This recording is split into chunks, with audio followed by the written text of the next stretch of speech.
প্রতিদিন সূর্যাস্তের পর পশ্চিম আকাশে যে উজ্জ্বল নক্ষত্রের মতো বস্তুটি দেখতে পান তা কোনো তারা নয়। এটি আমাদের প্রতিবেশী শুক্র গ্রহ। সৌন্দর্য ও ভালোবাসার রোমান দেবী ভেনাসের নামে যার নামকরণ। কিন্তু প্রাচীনকালের এই ঘটা সৌন্দর্যের আড়ালে লুকিয়ে আছে সৌরজগতের সবচেয়ে ভয়ঙ্কর এক সত্য। আজ এই প্রতিবেদনে জানব সেই শুক্র গ্রহের ৬টি মর্মান্তিক ও বিস্ময়কর তথ্য। শুক্রের সবচেয়ে অদ্ভুত বৈশিষ্ট্য হল এর বিপরীতমুখী ঘূর্ণন। অর্থাৎ বেশিরভাগ গ্রহ যেখানে পূর্ব থেকে পশ্চিমে ঘোরে, শুক্র সেখানে পশ্চিম থেকে পূর্বে ঘোরে। ফলে যদি কখনো শুক্রের পৃষ্ঠে দাঁড়ানোর সুযোগ পান, তাহলে দেখতে পাবেন সূর্য উদিত হচ্ছে পশ্চিম দিগন্তে আর অস্ত যাচ্ছে পূর্ব দিগন্তে। শুক্রকে প্রায় বলা হয় পৃথিবীর যমজ ভাই, কারণ পৃথিবী ও শুক্রের আকার প্রায় সমান। শুক্রের ব্যাস ১২,১০৪ কিলোমিটার, যা পৃথিবীর ৯৫%, বড় মাত্র ৮০% কম। কিন্তু এখানেই মিল শেষ। পৃথিবী যেখানে জীবন ও নীল সমুদ্রের গ্রহ, শুক্র যেন জ্বলন্ত নরকের প্রতিচ্ছবি। সূর্যের দিক থেকে এটি দ্বিতীয় গ্রহ হওয়ায় এটি এত উজ্জ্বল যে খালি চোখে সহজেই দেখা যায়।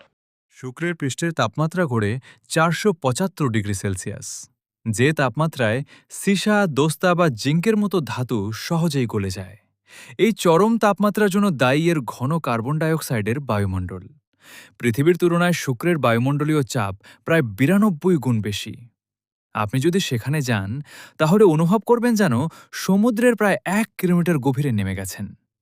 এটাই অনিয়ন্ত্রিত গ্রিনহাউস প্রভাবের চূড়ান্ত রূপ। শুক্রের মেঘ তৈরি হয়েছে ঘনীভূত সালফিউরিক অ্যাসিড দিয়ে, পানির বদলে। এই কারণে শুক্রের আকাশ থেকে অ্যাসিড বৃষ্টি হয়, কিন্তু সেই বৃষ্টি প্রায় মেঘের নিচে বাষ্পীভূত হয়ে যায়। আরেকটি চমক, শুক্রে প্রচণ্ড বজ্রপাত হয়। গবেষকদের মতে প্রতি সেকেন্ডে অন্তত ১০ বার বজ্রপাতের ঘটনা ঘটে শুক্রে। এই বজ্রপাত প্রোবগুলোকে বিপদের দিকে ঠেলে দেয়। শুক্রের অভিযানের ইতিহাস গৌরবময়, কিন্তু বেদনাদায়ক। সোভিয়েত ইউনিয়নের ভেনেরা সিরিজের প্রোবগুলো প্রথম সফলভাবে শুক্রের বুকে অবতরণ করে। বিশেষ করে ১৯৮২ সালে প্রেরিত ভেনেরা ১৩ প্রোবটি প্রায় ১২৭ মিনিট ধরে পৃথিবীতে তথ্য পাঠিয়েছিল, যার মধ্যে রয়েছে শুক্রের পৃষ্ঠের প্রথম রঙিন ছবি। এরপর চরম চাপ ও তাপে প্রোবটি ধ্বংস হয়ে যায়। এখন পর্যন্ত মোট ৪০টির বেশি প্রোব শুক্রে পাঠানো হলেও কয়েকটি মিনিটের বেশি টিকতে পারেনি। বিজ্ঞানীরা কিন্তু শুক্রকে ছেড়ে দেননি। ২০২৯ থেকে ২০৩১ সালের মধ্যে নাসা ভেরিটাস ও ডেভিঞ্চি প্লাস নামক দুটি মিশন পাঠাচ্ছে।